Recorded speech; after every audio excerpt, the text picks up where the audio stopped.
Les services collectifs peuvent-ils assurer la justice sociale? Commençons d'abord par définir ce qu'est un service collectif. Un service collectif est d'abord un service non marchand, c'est-à-dire que le prix du service représente moins de la moitié de son coût de production. Il est donc fourni par des administrations publiques. Elles peuvent être locales, centrales ou de sécurité sociale. Il est aussi financé par des prélèvements obligatoires, c'est-à-dire des impôts ou des cotisations sociales.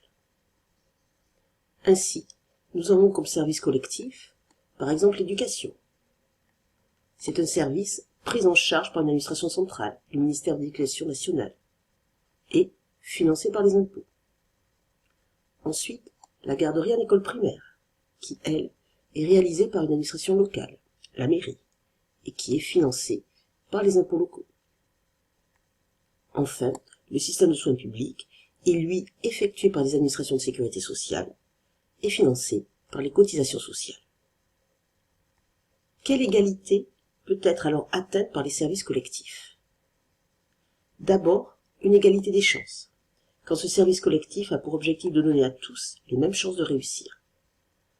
En effet, l'accès aux services est universel. Or, si ces services étaient payants, seuls les plus riches y auraient accès, car les ménages pauvres ne pourraient les payer. C'est ici le cas de l'école obligatoire et gratuite. Cette école donne à tous un savoir minimum. C'est l'école du socle commun. Ensuite, une égalité des situations grâce à la conjonction de deux facteurs. La consommation d'abord. Plus le revenu est faible, plus la part de la consommation des services collectifs dans le revenu est forte. Le financement ensuite.